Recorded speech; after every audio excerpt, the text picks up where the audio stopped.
Hello दोस्तों, स्वागत है आप सभी का हमारे YouTube channel science G and GS में। आज के इस वीडियो हम पढ़ने वाले हैं एनसीईआरटी के क्लास 10th का चैप्टर नंबर 8, जिसका नाम है जीव जनन कैसे करते हैं।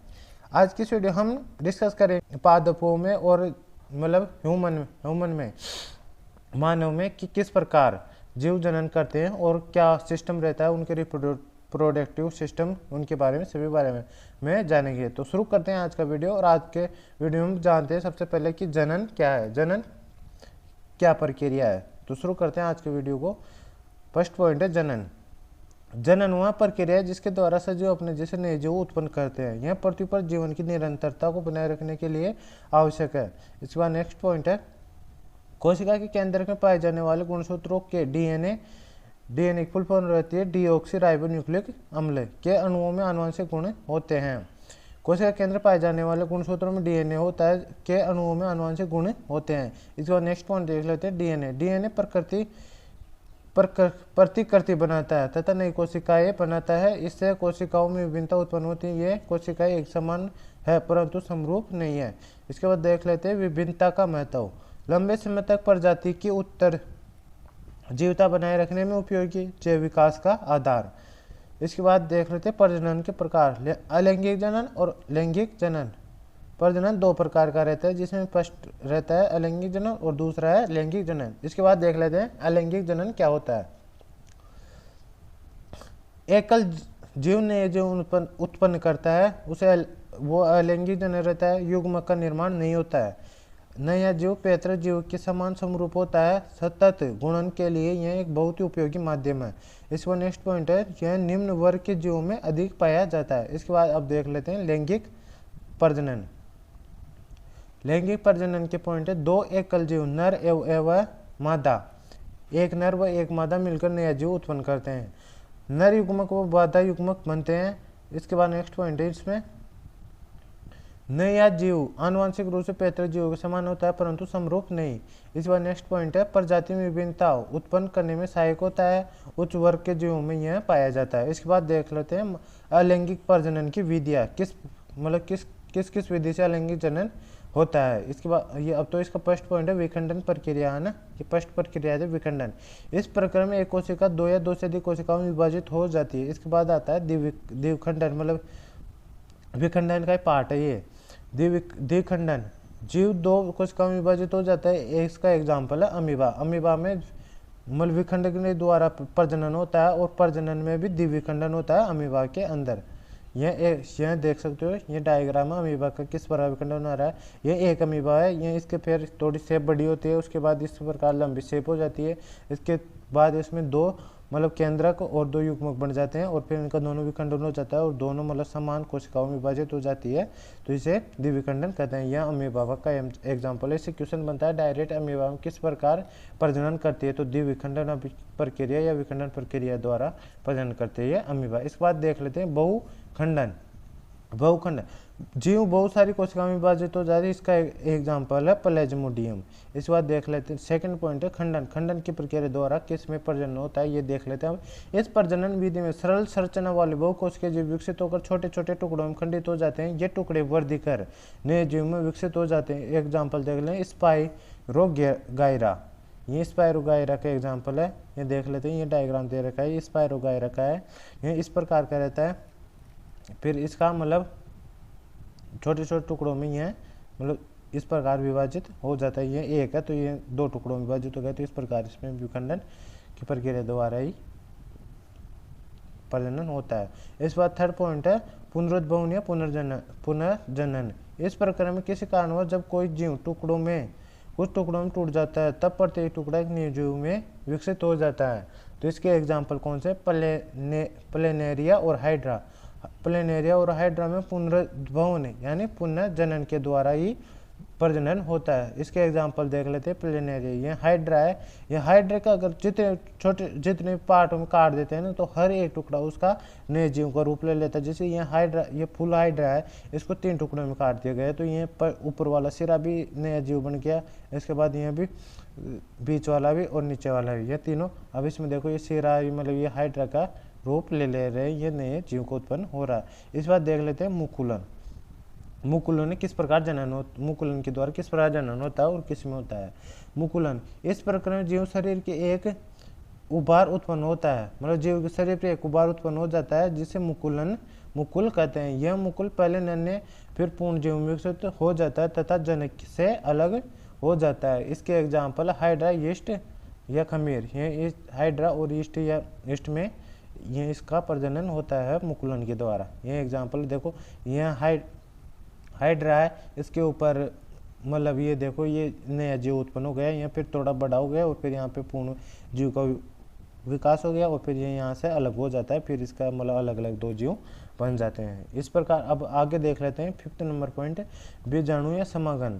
कुछ जीवों के तंतुओं के सिरे पर बीजाणुधानी बनती है जिनमें जो बीजाणु होते हैं, बीजाणु गोल संरचना ये होती है जो एक मोटी भित्ति से संरक्षित होती है। अनुकूल परिस्थिति मिलने पर बीजाणु वृद्धि करने लगते हैं। यह बीजाणु के द्वारा प्रजनन की प्रक्रिया है। ये डायग्राम देख सकते हो आप यहाँ पर।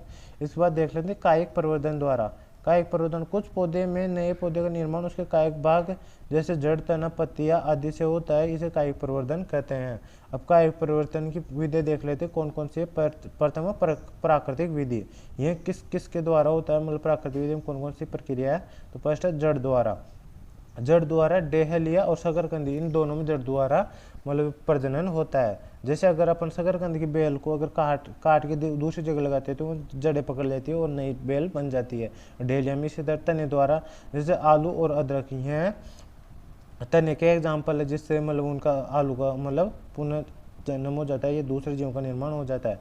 इसके बाद पत्तियों द्वारा किस में होता है, ब्रायोफिल्म की पत्तियों की कोर पर कलिकाएं होती है जो विकसित होकर नया पौधा बना लेते हैं। ब्रायोफिल्म में होता है पत्तियों द्वारा प्रजनन। इसके बाद देख लेते हैं कृत्रिम विधि में कौन सी है, रोपण के द्वारा आम होता है, कर्तन द्वारा गुलाब। अगर आम को दूसरी जगह रोप देते हैं तो इसमें कृत्रिम विधि मतलब काट के रोप देते हैं उसको, तो मतलब आम का मतलब नया पौधा बन जाता है। कर्तन विधि गुलाब को भी अगर टहनी को काट के दूसरी जगह लगा देते हैं तो गुलाब का नया पेड़ तैयार हो जाता है। इसी प्रकार लेयरिंग मतलब लेयर के द्वारा के साथ चमेली का पेड़ का मतलब नए पौधे का तैयार किया जाता है। इसके बाद देख लें ऊतक संवर्धन, यह भी एक विधि है। तो यह देख लें इसमें किस प्रकार ऊतक संवर्धन और किस प्रकार नए पौधे का निर्माण होता है या प्रजनन करते हैं। इस विधि में शाखा के सिरे से कोशिकाएं लेकर उसे पोषक माध्यम में रखा जाता है। ये कोशिकाएं गुणनकर कोशिकाओं के गुच्छे जिसे केलस कहते हैं में परिवर्तित हो जाती है। केलस को हार्मोन माध्यम में रखा जाता है जहां उसमें विभेदन होकर नया पौधा का निर्माण होता है, जिसे फिर मिट्टी में रोपित कर दिया जाता है। एग्जाम्पल देख लेते हैं आर्किक सजावटी पौधे, ये सभी ऐसे जिनमें ऊतक संवर्धन द्वारा मतलब प्रजनन कराया जाता है। इसके बाद देख लेते हैं कायिक संवर्धन के लाभ। कायिक संवर्धन के लाभ क्या है, बीज उत्पन्न न करने वाले पौधे जैसे केला, गुलाब आदि के नए पौधे बना सकते हैं। नए पौधे आनुवंशिक रूप से जनक के समान होते हैं। बीज रहित फल उगाने में मदद मिलती है। पौधे उगाने का सस्ता और आसान तरीका है, क्योंकि अपन अगर मतलब बीज खरीदते हैं किसी भी पेड़ का वगैरह तो बहुत महंगा पड़ता है और उसको मतलब बड़ा होने में टाइम लगता है। तो इसका सस्ता और आसान तरीका है, मतलब किसी के मतलब डायरेक्ट डीन उसके इससे पार्ट को काट के फिर लगा दो तो वो जल्दी से ग्रोथ कर जाता है और सस्ता भी पड़ता है। मतलब एक पौधे से बहुत सारे पौधे बना सकते हैं अपन इसमें। इस बार देख लेते हैं लैंगिक प्रजनन क्या होता है, किस प्रकार होता है, तो ये देख लेते हैं। अब इसमें लैंगिक प्रजनन नर व मादा युगों के मिलने से होता है। इसमें मतलब दो पार्ट होने जरूरी है प्रजनन करने के लिए। इसके बाद नेक्स्ट पॉइंट, इसका नर व मादा युगों के मिलने के प्रक्रम को निषेचन कहते हैं। इसमें थर्ड पॉइंट, संतति में विभिन्नता उत्पन्न होती है। इससे मतलब संतति में विभिन्नता उत्पन्न होती है, मतलब जैसे अलैंगिक प्रजनन में एक जैसे रहते हैं, कायिक संवर्धन में इसमें एक जैसे रहते हैं। अगर फर्स्ट है तो सेम टू सेम गुण सेकंड वाले में आते हैं, और लेकिन लैंगिक जनन में क्या है, इसमें मतलब फर्स्ट वाले और सेकंड वाले के कुछ गुण समान रहते हैं लेकिन उनमें भिन्नता रहती है, बिल्कुल सेम टू सेम नहीं रहते हैं। तो अब आगे देख लेते हैं पुष्प पौधों में लैंगिक जनन। पुष्प पौधों में किस प्रकार लैंगिक जनन होता है। फूल पौधे का जनन अंग है। एक फूल में के मुख्य भाग बाह्य दल, पंखुड़ी, स्त्रीकेसर और पुंकेसर होते हैं। मतलब पौधे का जनन अंग क्या रहता है, फूल रहता है, और एक फूल के मुख्य भाग क्या रहते हैं, बाह्य दल, पंखुड़ी, स्त्रीकेसर एवं पुंकेसर रहते हैं। इसके बाद नेक्स्ट पॉइंट देख लेते हैं फूल के प्रकार। फूल कौन कौन से होते हैं। तो फूल देख लेते हैं, उभयलिंगी फूल, इसमें स्त्री केसर और पुंकेसर दोनों उपस्थित होते हैं। उदाहरण सरसों और गुड़हल। फ्रेंड, इनसे हर शिफ्ट में क्वेश्चन बन रहा है फूल के प्रकार से, तो आप इनको अच्छे से पढ़ लेना, अच्छे से समझ लेना। जो मैं बता रहा हूँ वो इन्हीं से क्वेश्चन बन रहा है। ये डायग्राम देखे तक क्वेश्चन पूछ रहे हैं, तो आपको इनको फूल के प्रकारों को अच्छे से पढ़ लेना है, और मैं बता रहा हूँ वैसे वैसे याद कर लेना है। तो अब यहाँ पर देख लेते हैं, उभयलिंग फूल पढ़ लिया आपने, इसमें स्त्री केसर और पुंकेसर दोनों उपस्थित रहते हैं। मतलब जिस दोनों स्त्री केसर और पुंकेसर दोनों उपस्थित रहते हैं उभयलिंग फूल कहते हैं। इसके एग्जांपल क्या है, सरसों और गुड़हल। इसके बाद नेक्स्ट देख लें, एकलिंगी फूल, जिसमें एक ही रहता है, या स्त्री केसर रहता है या पुंकेसर में से कोई एक ही जननांग उपस्थित होता है, उसे क्या बोलते हैं, एकलिंगी फूल को बोलते हैं। इसमें एग्जाम्पल क्या है, पपीता और तरबूज। पर सभी मतलब कुछ दिनों पहले ही शिफ्ट में क्वेश्चन पूछा गया है, तो इसको ये पपीता और तरबूज के एग्जाम्पल के साथ, तो यहाँ आपको ध्यान रखना है। मुझसे मतलब 100% क्वेश्चन बन रहे हैं इस टॉपिक से। तो आपको अब पुष्प की संरचना देख लें। पुष्प की संरचना देखिए भी उसमें पूछ रहे हैं कि मतलब कौन सा पुंकेसर है, कौन सा पंखुड़ी, कौन सा बीजांड कहाँ पर, अंडाणु कहाँ पर, अंडा से कहाँ पर रहता है, ये सभी पूछ रहे हैं। तो आपको ये डायग्राम भी अच्छे से पढ़ लेना है। मैं बता रहा हूँ इसमें कहाँ पे कौन कौन से मतलब पार्ट है इसके। तो ये ऊपर देख सकते हो, ये ऊपर वाला येलो कलर का दिख रहा है, ये क्या है, मतलब ये है इसका परागकोश, और ये मतलब ये डंडी दिख रही है इसकी, ये क्या है, इसका तंतु, और इस दोनों को मिला के क्या बोलते हैं, इसका पुंकेसर बोलते हैं। इसके बाद ये देख लेते हैं, ये मतलब पिंक कलर की, गुलाबी कलर दिख रही है, इसकी पंखुड़ी है, और यह बाह्यदल पुंज, ये ग्रीन कलर का दिख रहा है ना नीचे, ये क्या है, बाह्यदल। और इसके बाद बीजांड कौन सा रहता है, बीजांड येलो कलर का बीच वाला पार्ट रहता है, यह बीजांड रहता है ये, ठीक है। अब इसके बाद देख लेते हैं, और ये बीजांड के ऊपर वाला हिस्सा रहता है ना, वो क्या रहता है, वर्तिकाग्र वर्तिका या अंडा से बोलते हैं, या इसको स्त्री केसर भी बोलते हैं। तो फ्रेंड्स ये हो गया, मतलब पुंकेसर क्या हो गया, ये रह गया, और स्त्री केसर क्या रह गया, ये रह गया, मतलब बीच वाला, और साइड में जो रहते हैं वो क्या रहते हैं, पुंकेसर। अब इसके बाद देख लेते हैं नेक्स्ट, बीज निर्माणी प्रक्रिया किस प्रकार होती है, मतलब फूल के अंदर। इसके बाद अब देख लें, परागकोश में उत्पन्न परागकण हवा, पानी या जंतु द्वारा उसी फूल के वर्तिकाग्र स्व परागण या दूसरे फूल के वर्तिका परागकण पर स्थानांतरित हो जाते हैं। इसके बाद नेक्स्ट पॉइंट है, परागकण से एक नलिका विकसित होती है जो वर्तिका से होते हुए बीजांड तक पहुंचती है। अब थर्ड पॉइंट है, अंडाशय के अंदर नर व मादा युग्म का निषेचन होता है तथा युग्मज का निर्माण होता है। अब नेक्स्ट पॉइंट है, वो युग्मनज में विभाजन होकर भ्रूण का विकास निर्माण होता है, बीजांड से एक कठोर आवरण विकसित होकर बीज में बदल जाता है। अब नेक्स्ट पॉइंट देख लेते हैं, इसमें अंडाशय फल में बदल जाता है तथा फूल के अन्य भाग झड़ जाते हैं, मतलब अंडाशय रहता है वो फल में बदल जाता है, और बाकी के पार्ट रहते हैं फूल की पंखुड़ियाँ वगैरह वो झड़ जाती है। अब ये देख लो, ये अंडाशय का निर्माण हो चुका है, इसमें मतलब बीज का निर्माण हो चुका है। अब ये इसमें अंडाशय, ये अंडाशय बचा सिर्फ इसमें। अब ये देखो ऊपर क्या है, परागकण है, और ये वर्तिकाग्र, येलो कलर का बार वाल पार्ट है वर्तिकाग्र, ये नर युग्म के ये डंडे वाले दिख रहा है जो, और ये परागनली है जो इसमें से होकर निकल रहा है, जो ये येलो कलर की आ रही है, जो ये परागनली है, आपको डायग्राम दिख रहा होगा अच्छे से। और ये अंडाशय, ये पूरा वाला पार्ट नीचे वाले गोल वो चौड़ा भाग रहता है, उसे क्या बोलते हैं, अंडाशय। और यह क्या है, मादा युग्म हो गया, ये अंदर वाला जो बना है पार्ट अपना, जो अंदर वाला जो निर्माण हुआ जिसका अंडाणु का निर्माण हुआ, ये क्या हुआ, मादा युग्म हो गया। वर्तिकाग्र परागकणों का अंकुरण, ये इसका डायग्राम था। अब मादा में प्रजनन मानव में प्रजनन देख लेते हैं, मानव में किस प्रकार प्रजनन होता है, क्योंकि अपने पादपों में देख लिया, मानव में देख लेते हैं, ह्यूमन में देख लेते हैं किस प्रकार प्रजनन होता है, और कौन कौन से अंग चाहिए होते हैं उनके लिए, कौन कौन से पार्ट यूज होते हैं, तो ये देख लेते हैं। मानव में प्रजनन, मानव में लैंगिक जनन होता है। मानव हमेशा ध्यान रखना, आपको ये भी क्वेश्चन बन सकता है कि मानव किस प्रकार का जनन होता है, लैंगिक जनन होता है, ये दोनों होते हैं, कौन से ऐसे ऑप्शन देखिए क्वेश्चन पूछे, तो मानव में आपको ध्यान रखना है कि लैंगिक जनन होता है। अब लैंगिक परिपक्वता जीवन का वह काल जब नर में शुक्राणु तथा मादा में अंड कोशिका का निर्माण शुरू हो जाता है। किशोरावस्था की इस अवधि को यौनारंभ कहते हैं। जब मतलब इनका विकास होना चाहते हैं, शुक्राणु तथा मादा में अंड कोशिका का विकास होने लगता है, तो उसे यौनारंभ की अवस्था बोलते हैं। और यौनारंभ में अपने शरीर में क्या परिवर्तन होते हैं, ये देख लेते हैं। अब कि यौनारंभ पर परिवर्तन, किशोरों में एक समान, मतलब घा को जननांग के पास गहरे बाल उगना, त्वचा का तेली होना तथा मुंह से निकलना, यह किशोरावस्था की पहचान है मानव के अंदर। इसके बाद देख लेते हैं फीमेल में, मतलब गर्ल्स में। इसके बाद स्तन के आकार में वृद्धि होने लगती है और रजोद्रम होने लगता है, मतलब रजोद्रम होने लगता है। इसके बाद बॉयज या मेल के अंदर देख लेते हैं, मेल में चेहरे पर दाढ़ी मूंछ निकलने लगती है और आवाज़ का फटना मतलब भारी आवाज़ होने लगती है। और इसमें मतलब गर्ल्स की बात करें तो गर्ल्स में मतलब महीन आवाज़ होने लगती है, मतलब सुरीली आवाज़ होने लगती है। ये परिवर्तन संकेत देते हैं कि लैंगिक परिपक्वता हो रही है। अब इसमें देख लेते हैं नरजनन तंत्र। नरजनन तंत्र देख लेते हैं उसमें कौन कौन से पार्ट रहते हैं और क्या क्या मतलब नरजनन डायग्राम और वो सब देख लेते हैं। अब इसमें फर्स्ट रहता है वर्षण।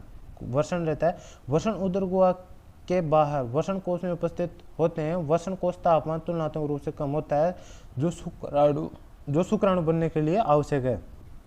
नर युग्मक शुक्राणु यहाँ पर बनते हैं।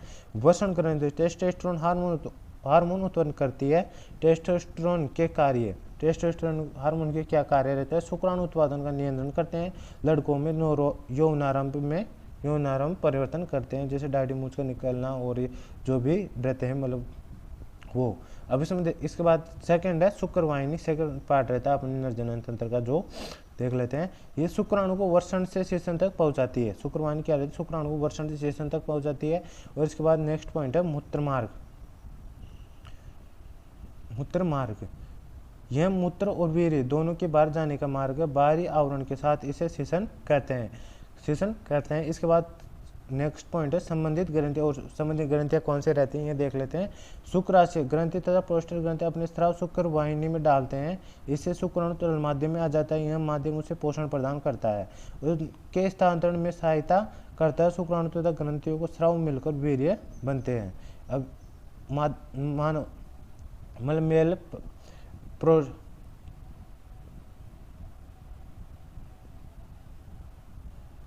नरजनन तंत्र का डायग्राम देख लेते हैं कौन सा रहता है। तो ये प्रश्न नरजनन तंत्र का डायग्राम है, ये देख लो।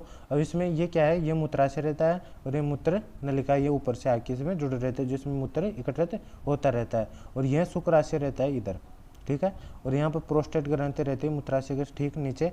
और ये यहाँ पर देख लो ये शुक्रवाहिनी है जो शुक्राणुओं को मतलब वर्षण से स्थानांतरण करने का कार्य करती है सेचन के अंदर। तो ये वर्षण हो गए यहाँ पर, ठीक है। और इसके बाद देख लेते हैं वर्षण कोष। ये वर्षण कोष रहता है जिसमें वर्षण उपस्थित रहते हैं। वर्षण अपने शरीर मतलब मानव में या मेल में 2 रहते हैं। और यह मूत्र मार्ग है, ये रेड कलर का दिख रहा है। और यह सेचन है, ये देख सकते हो। अब इसके बाद देख लेते हैं मादा जनन तंत्र। मादा जनन तंत्र में क्या क्या मतलब पार्ट रहते हैं, कौन कौन से उसके पार्ट रहते हैं वो देख लेते हैं। फर्स्ट रहते हैं इसमें अंडाशय। मादा युग्मक अथवा अंड कोशिका निर्माण अंडाशय में होता है। लड़की के जन्म के समय ही अंडाशय में हजारों अपरिपक्व अंडे होते हैं। यौनारंभ पर इनमें से कुछ अंड परिपक्व होने लगते हैं। इसके बाद देख लेते हैं नेक्स्ट पॉइंट क्या है।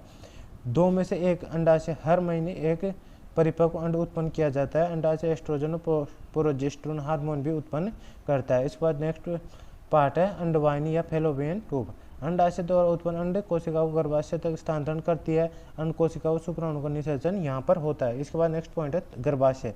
यह एक थैलीनुमा संरचना है जहाँ पर शिशु का विकास होता है और गिरवा द्वारा योनि में खुलता है कौन? गर्भाशय। यह फीमेल रिप्रोडक्टिव सिस्टम का डायग्राम है, ये देख सकते हो। यह अंडवाहिनी रहती है जिसे फिलोपियन ट्यूब भी कहते हैं। और ये यहाँ पर अंडाशय रहते हैं। ये व्हाइट कलर के आपको सही दिख रहे नहीं होंगे, ये व्हाइट कलर के यहाँ पर रहते हैं, ये इनको अंडाशय बोलते हैं। ये गर्भाशय है और ये गिरवा है और ये योनि है। तो ये फ्रेंड्स फीमेल रिप्रोडक्टिव सिस्टम का डायग्राम हो गया। अब देख लेते हैं जब अंड कोशिका में निषेचन होता है तो क्या होता है, मतलब किस प्रकार युग्मनज बनता है, किस प्रकार का भ्रूण का विकास होता है वो देख लेते हैं हम। निषेचन अंड युग्मनज कहलाता है जो गर्भाशय में रोपित होता है। गर्भाशय में रोपण के पश्चात युग्मनज में विभाजन और विभेदन होता है तथा भ्रूण का विकास होता है, भ्रूण का निर्माण होता है। प्लेसेंटा क्या रहते हैं? ये एक विशिष्ट ऊतक है जिसकी तस्वीर संरचना गर्भाशय में धसी होती है। इसका मुख्य कार्य क्या होता है? माँ के रक्त से ग्लूकोज, ऑक्सीजन आदि पोषण भ्रूण को प्रदान करना इसका कार्य रहता है, किसका? प्लेसेंटा का।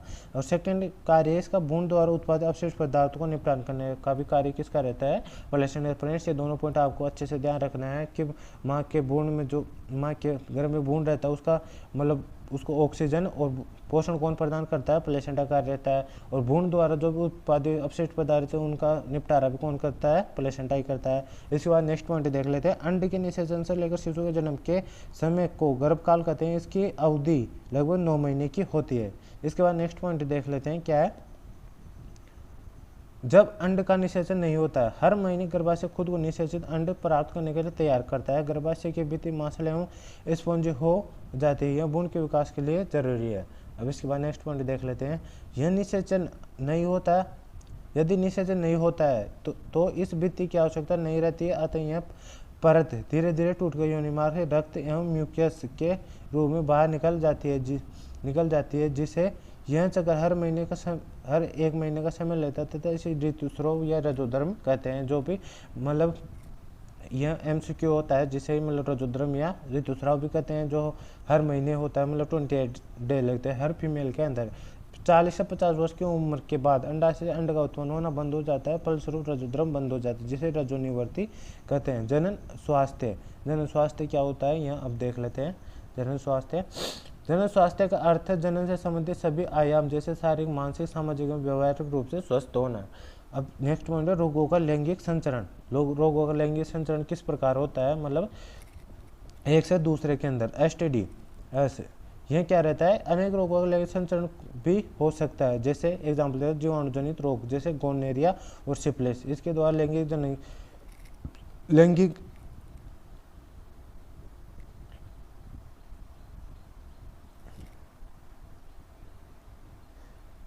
यह रोग ऐसे रहता है जो मतलब जीवाणुजनित रोग, ये गोनेरिया और सिफिलिस है जिनका लैंगिक संबंधों के माध्यम से ही एक से दूसरे मतलब बॉडी के अंदर इनका मतलब रोगों का ट्रांसफर हो जाता है। और सेकेंड है विषाणुजनित रोग, मस्सा, HIV, एड्स, ये ऐसे रोग है जिनका मतलब एक ह्यूमन से दूसरे ह्यूमन में इनका ट्रांसफर हो जाता है। अब इसका उपयोग देख लेते हैं, इसको रोकना कैसे संभव। कंडोम के उपयोग से इन रोगों का संचरण कुछ हद तक रोका जा सकता है।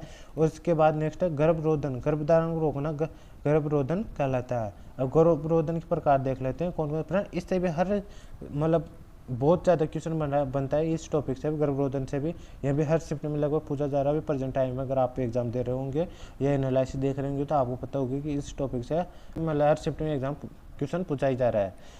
तो ये देख सकते हैं यांत्रिक अवरोधन क्या, शुक्राणु को अंडवाहिनी तक नहीं पहुंचने दिया जाता है, इसे यांत्रिक अवरोधन कहते हैं। इसके एग्जाम्पल क्या है, सीजन को ढकने वाले कंडोम। इसके बाद नेक्स्ट योनि में रखे जाने वाले सर्वाइकल कैप, ये दोनों इसके मतलब यांत्रिक अवरोधन के एग्जाम्पल है। इसके बाद देख लेंगे रासायनिक तकनीक में क्या यूज करते हैं अपन, मादा में अंड को न बनने देना। इसके लिए दवाई ली जाती है जो हार्मोन के संतुलन को परिवर्तित कर देते हैं। इनके अन्य प्रभावों विपरीत प्रभाव भी हो सकते हैं, मतलब जो दवाई लेती है मतलब अंडों को उत्पन्न होने को रोकने के लिए उनके विपरीत प्रभाव होते हैं, इसलिए इनका यूज नहीं करना चाहिए। ये थोड़े नेचुरल तरीके हैं, इसको मतलब नेचुरल नहीं होने को तो आर्टिफिशियल है, लेकिन इनको यूज कर लेते हैं, इनसे ज़्यादा अपने बॉडी पर ज़्यादा प्रभाव नहीं पड़ता है। इसके बाद देख लेते हैं IUCD। तो इसका पॉइंट क्या है, लूप या कॉपर टी को गर्भाशय में स्थापित किया जाता है जिससे गर्भधारण नहीं होता है। मतलब ये कॉपर की एक संरचना रहती है टिकिया का आकार की, जिसे गर्भाशय में स्थापित कर दिया जाता है, जो अगर उसके गर्भाशय के अंदर शुक्राणु प्रवेश करते हैं तो उससे मतलब उनको खत्म कर देती है, जिससे मतलब गर्भधारण रुक जाता है। अब इसके बाद मतलब नेक्स्ट पॉइंट देख ले, शल्य क्रिया तकनीक द्वारा किस प्रकार रोका जा सकता है, शल्य तकनीक मतलब ऑपरेशन के द्वारा। तो इसमें क्या करते हैं, फर्स्ट पॉइंट है नसबंदी। पुरुषों में शुक्र वाहिकाओं को रोककर उसमें से शुक्राणु के स्थानांतरण को रोकना नसबंदी कहलाता है। इसके बाद देख लेते हैं ट्यूबेक्टोमी, मतलब पुरुषों में बेसेक्टोमी रहता है और फीमेल में मतलब ट्यूबेक्टोमी रहता है। नसबंदी को बोलते हैं, मतलब पुरुषों में बेसेक्टोमी कहते हैं और फीमेल क्या बोलते हैं, ट्यूबेक्टोमी बोलते हैं नसबंदी के प्रकार को। मतलब पुरुषों में शुक्रवाहिनी को रोक दिया जाता है और महिलाओं में किसी अंडवाहिनी को अवरुद्ध कर दिया जाता है, जिससे अंडाणु गर्भाशय के अंदर नहीं पहुंच पाते और उनका मतलब निषेचन नहीं हो पाता और का निर्माण नहीं हो पाता, इसे ट्यूबेक्टोमी कहते हैं। और पुरुषों में इसी चीज़ को क्या बोलते हैं, बेसेक्टोमी कहते हैं। इसके बाद देख लेते हैं भ्रूण हत्या। मादा भ्रूण को गर्भाशय में ही मार देना भ्रूण हत्या कहलाता है। एक स्वस्थ समाज के लिए संतुलित लिंग अनुपात आवश्यक है। यह तभी संभव होगा जब लोगों में जागरूकता फैलाई जाएगी। वह भ्रूण हत्या तथा भ्रूण लिंग निर्धारण जैसी घटनाओं को रोकना होगा। तो फ्रेंड्स, ये था आज की क्लास 10th का चैप्टर नंबर 8। आई होप आपको वीडियो पसंद आया होगा। वीडियो पसंद आया तो वीडियो को लाइक करें, चैनल पर पहली बार आए तो चैनल को सब्सक्राइब करें। ऐसी और मज़ेदार वीडियो देखने के लिए सभी टॉपिक की मैंने 8 चैप्टर की मैंने हर चैप्टर पूरे चैप्टर की एक ही वीडियो में कंप्लीट करी, मैंने वीडियो डाल दिया। अगर आप उनको देखना चाहे देख सकते हैं, उन्हें मैंने इस प्रकार की डिटेल दे रखी है, तो आप उनको जरूर देख लेंगे। वो आपके लिए किसी एग्जाम में हेल्प जरूर करें। मिलते हैं नेक्स्ट वीडियो में, तब तक के लिए जय हिंद, जय भारत।